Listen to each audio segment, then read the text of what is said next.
GK గారు మన వాళ్ళు నన్ను చంపడానికి ట్రై చేస్తారు. నన్ను ఎందుకు కొడుతున్నారు?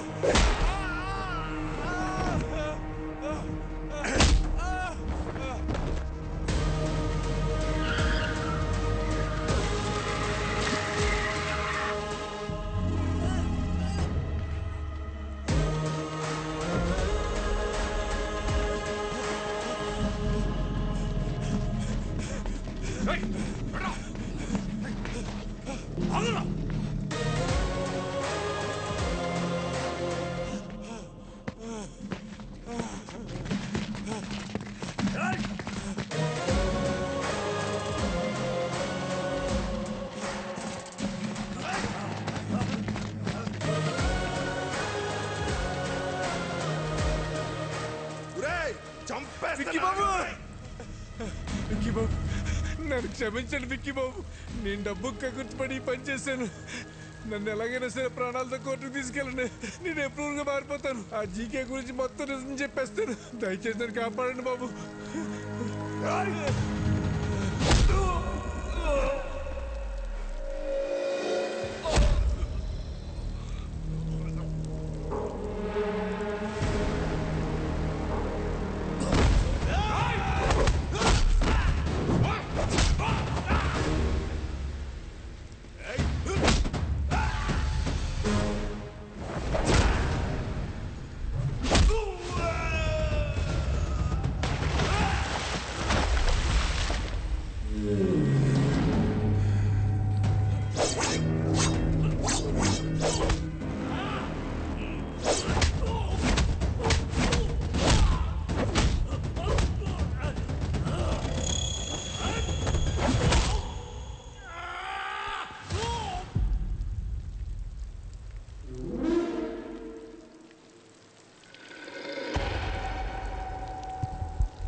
కొట్టిన దెబ్బలు నా కొడుకు ఒంటి మీద మానేయేమో గాని కలకత్తాలో నా ఇజ్జత్ మీద కొట్టిన దెబ్బలు ఇంకా మానలేదు.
బలరాజు, బలరాజు, బలరాజు, నన్ను కోర్టుకు తీసుకెళ్ళండి.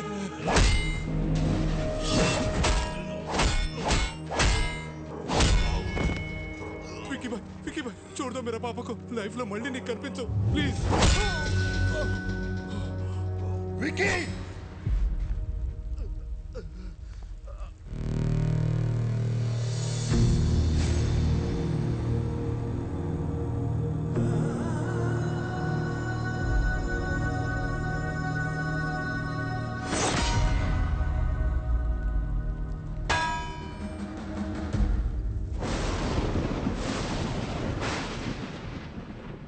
వాడి గురించి నాకు ముందే తెలుసుంటే మిమ్మల్ని అసలు పిలవమని చెప్పేవాడినే కాదు.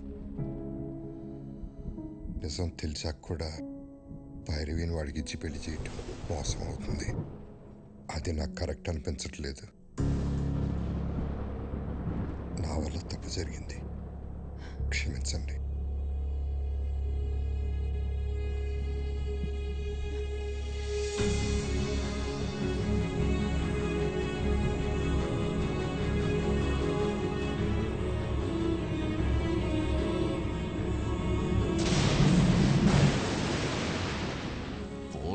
ఇండియాలో నా కాంట్రాక్ట్స్, నా బలగం, 100 కోట్ల ఆదాయాన్ని సొంతం చేసుకొని ఇక్కడికొచ్చి డ్రామాలాడుతున్నావా?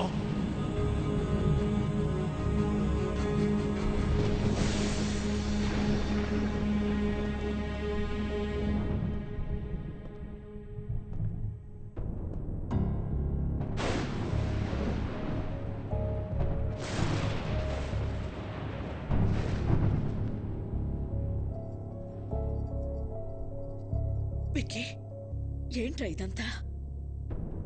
నీ గురించి మీ అన్నయ్య ఏదేదో చెప్తున్నారు.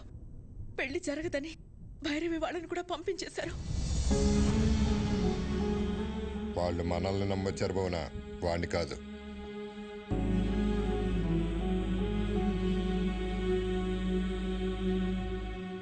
ఏంట్రా ఇదే? మేము చూస్తున్న విక్కీ నిజమా? ఆయన చెప్తున్న విక్కీ నిజమా? రెండు నిజమే వదిన, రెండు నేనే. అన్నయ్య చెప్పినట్టు నేను మారకపోవటం నిజం,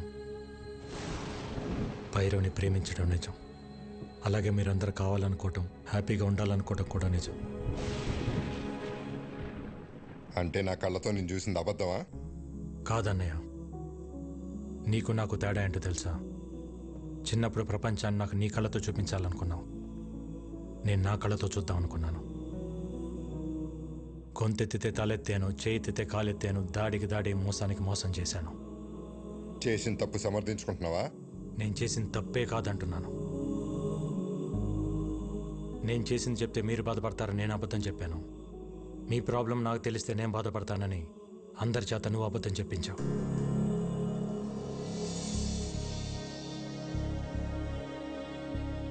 నిజాలిద్దరం దాచామన్నయ్య. రే, ప్రాణం పోసే అబద్ధానికి నిజం కన్నా ఎక్కువ విలువ ఉంటుంది. ప్రాణం తీసే నిజానికి అబద్ధం కన్నా ఎక్కువ ప్రమాదం ఉంటుంది. నిజం చెప్పుంటే నన్ను ఇంట్లో ఉండనిచ్చేవాడే అన్నయ్య. నువ్వు మంచితనం, నిజాయితీ, కల్మషం లేని మనసు దగ్గర ఆగిపోయావు అన్నయ్య. ప్రపంచం మారిపోయింది. ఒకప్పుడు తల దించినోడికి మర్యాద, ఇప్పుడు చెయ్యి ఎత్తినోడికే మర్యాద. ఒకప్పుడు తప్పుని ప్రూవ్ చేయడానికి సాక్ష్యాలు కావాలి, ఇప్పుడు నిజాన్ని నిజమని ప్రూవ్ చేయడానికి సాక్ష్యాలు కావాలి. మారాలన్నయ్య, ప్రపంచంతో పాటు మనం మారాలి. మారకపోతే చంపేస్తావా? ఈ ఇంటికి కొన్ని ఆదర్శాలున్నాయి, ఈ కుటుంబానికి కొన్ని విలువలున్నాయి. అవి లేని వాడికి ఇంట్లో ఉండే అర్హత లేదు. పొరబెట్టి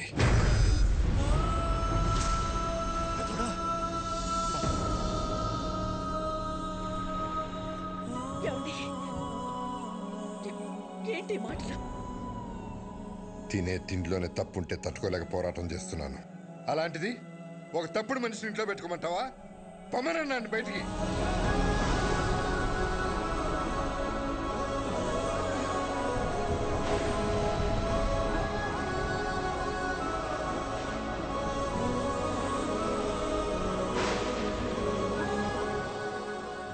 నేను ఎందుకు వెళ్ళాలి? నేను వెళ్ళని చెప్పండి.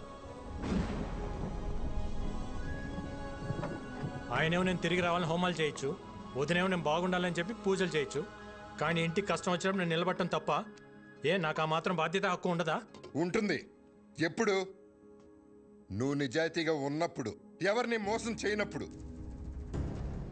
అయినా ఇంట్లో ఎప్పుడు ప్రేమల గురించి, గౌరవాల గురించి, బాధ్యతల గురించి మాట్లాడేవా తప్ప హక్కుల గురించి ఎప్పుడు మాట్లాడలేదు. నీకు ఆ హక్కే కావాలంటే మేమే ఇక్కడి నుంచి వెళ్ళిపోతాం.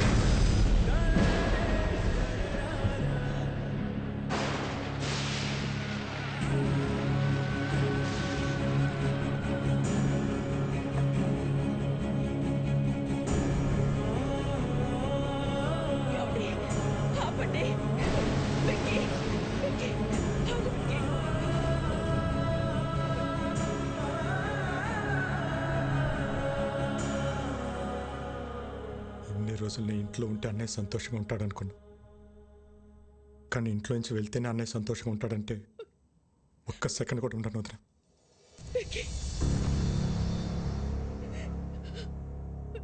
ఇన్నాళ్ళు నేను లేకుండా ఉండటం అలవాటే మీకు. ఒంటరితనం నాకు అలవాటే.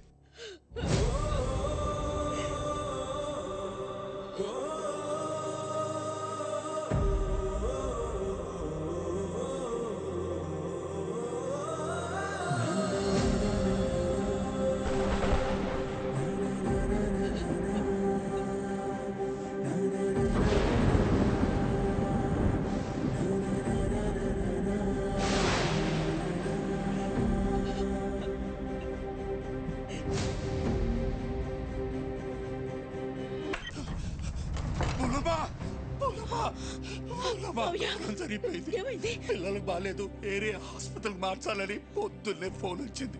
పెద్దోడు నేను కంగారుగా ఆడికెళ్ళాం. తీరా ఆడికెళ్ళేసరి పిల్లలు బాగానే ఉన్నారు. ఎవరు వాళ్ళని ఏరియా చోటుకు మార్చాలని ప్రయత్నిస్తున్నారు. పెద్దోడు నేను ఆపడానికి ప్రయత్నించాం, కానీ మా వల్ల కాలేదు. పిల్లలతో పాటు పెద్దోడిని కూడా తీసుకెళ్ళిపోయారు. మోహనమ్మ, పెద్దోడిని ఆ చీకగాడు ఏం చేస్తాడో అన్న భయంగా ఉంది.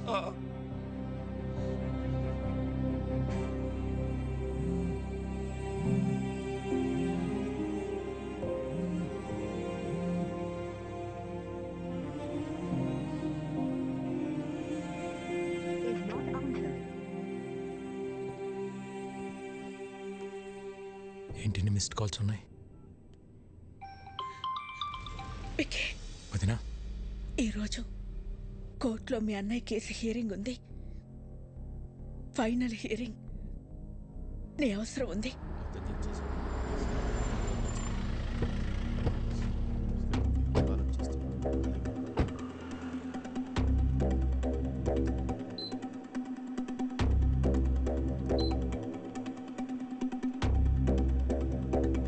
వదినా, ఇక్కడికి ఎందుకు తీసుకొచ్చావు? అన్నయ్యకి ఏమైంది? అదంతా నీకు తర్వాత చెప్తా. నువ్వు లోపలికి రా. విక్కీ, లోపల ఏం జరిగినా సరే నేను చెప్పేంత వరకు రియాక్ట్ అవ్వకూడదు, సరేనా? రా.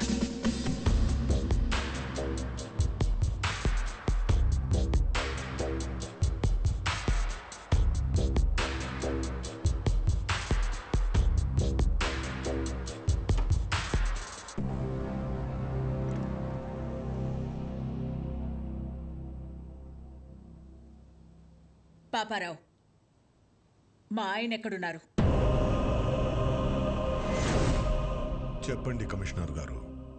కోర్టు శిక్ష వేస్తుందని భయపడి పారిపోయి ఉంటాడు. అరెస్ట్ వారెంట్ రాగానే ఎక్కడున్నా వెతికి పట్టుకొస్తాం. మీ నాటకాలు ఆపుతారా? పిల్లల్ని అడ్డం పెట్టుకుని హాస్పిటల్కి పిలిపించింది, బాబాయిని కొట్టి ఆయన్ని తీసుకెళ్ళింది జీకే కాదా? పోలీసులు అక్కడుండి కూడా రియాక్ట్ కాలేదంటే దాని వెనకున్నది మీరు కాదా? మర్యాదగా చెప్పు పాపారావు, ఆయన ఎక్కడున్నారు? ఈ రోజు నా అల్లుడు కేసు గెలుస్తాడు. పారిపోయిన నీ మొగుడు ఏ రైలు పట్టాల దగ్గర శవమై తేల్తాడు. రాజారాంకి కొడుకెలాగో లేడుగా, తలకురివి పెట్టడానికి తమ్ముడిని రెడీ అవ్వమంటే పెట్ట.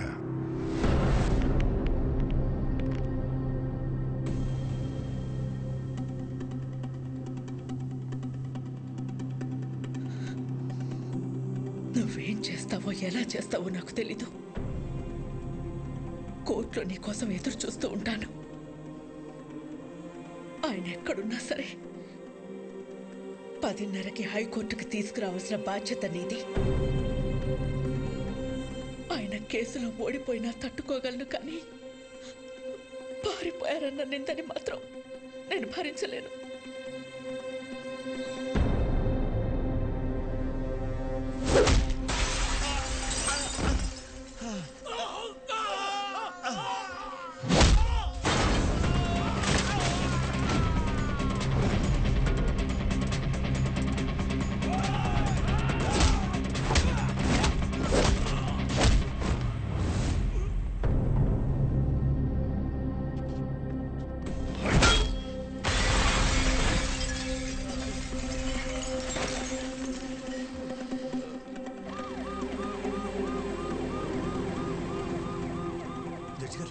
జడ్జి గారు వచ్చేసారమ్మా.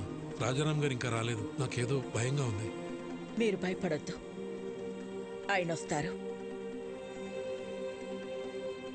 వాడాయన్ని టైంకి తీసుకొస్తాడు.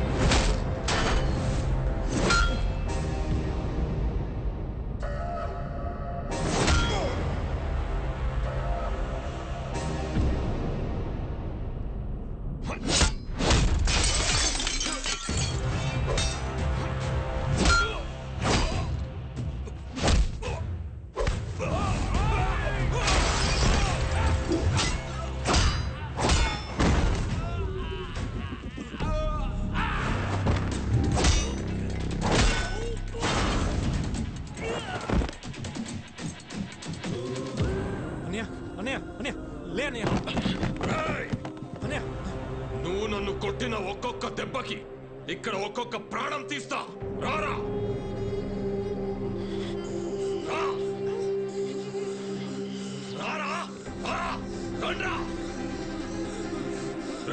ఒక్కరిని కూడా వదలను. రా ఏసేండ్రా వాడిని.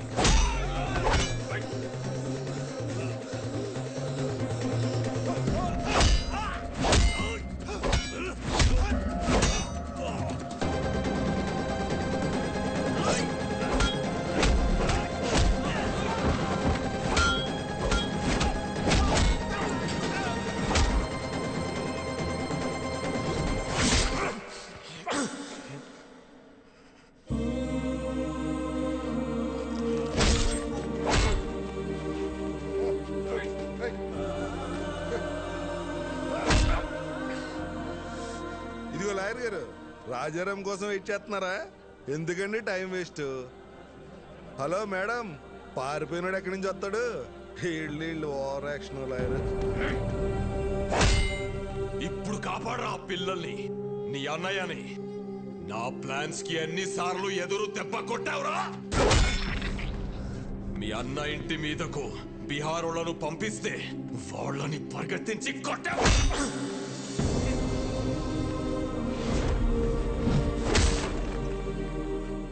యాగం దగ్గర మీ అన్నయ్య చూస్తుండగానే ఫ్యామిలీ మొత్తాన్ని లేపేద్దామనుకుంటే దాన్ని తిప్పి కొట్టావు కదరా. నీ చావు ఎటువైపు నుంచి వస్తుందో నీకు తెలియదు. నేనుండగా మా అన్నయ్య ఫ్యామిలీలో ఒక్క చిరునవ్వు కూడా దూరం కానివ్వను అని నాతో ఛాలెంజ్ చేసి ఆపేసిన పెళ్లిని దగ్గరుండి చేశాను. వాళ్ళు 2 రోజులు ఎంగేజ్మెంట్ పెట్టుకోమని ఫోన్ చేశారు. ఆ ముఖర్జీని పిలిపించి బయల్రాజుని వేసినప్పుడు దొరికిందిరా మీ అన్నదమ్ముల మధ్య ఉన్న వీకెస్ట్ పాయింట్.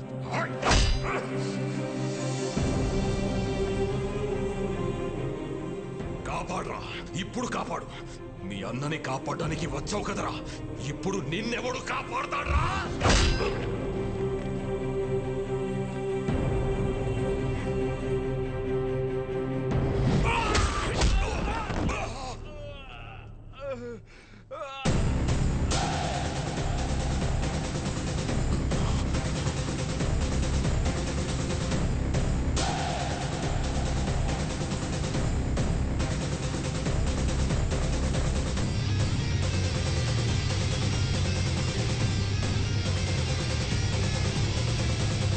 నువ్వే కరెక్ట్ విక్కీ. మోసం చేయడానికి వచ్చినోడికి మంచితనం గురించి, యుద్ధం చేయడానికి వచ్చినోడికి ధర్మం గురించి చెప్పకూడదు.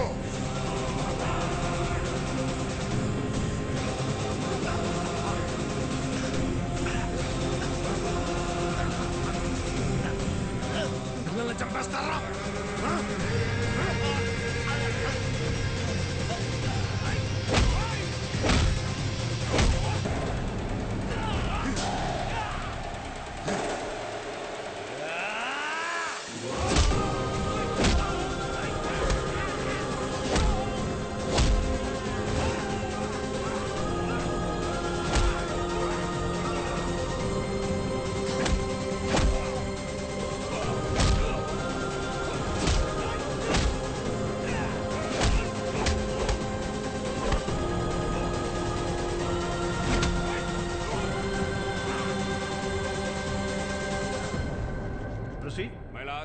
ఈ రోజు కోర్టులో ఫైనల్ హీరింగ్ ఉందని తెలిసి కూడా కోర్టుకు రాలేదంటే తనకు శిక్ష పడుతుందని భయపడిన రాజారాం ఈ రాష్ట్రానే కాదు ఈ దేశాన్ని వదిలి పారిపోవడానికి ప్రయత్నం చేస్తున్నాడు.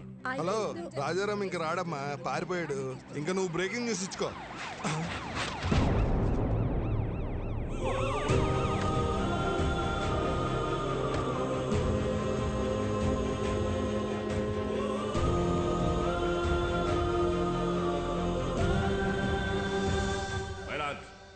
కోర్టుకి ఆరోపణలు కాదు, ఆధారాలు కావాలన్న విషయాన్ని లాయర్ గారు మర్చిపోయినట్టున్నారు. ఆధారాలు ఉన్నాయి మై లార్డ్.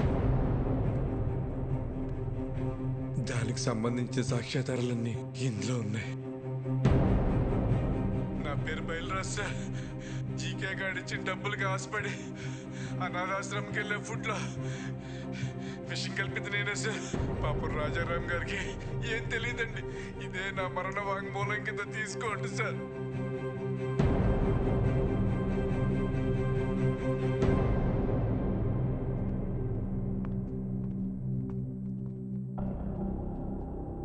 మై లార్డ్, నా పేరు మహేష్.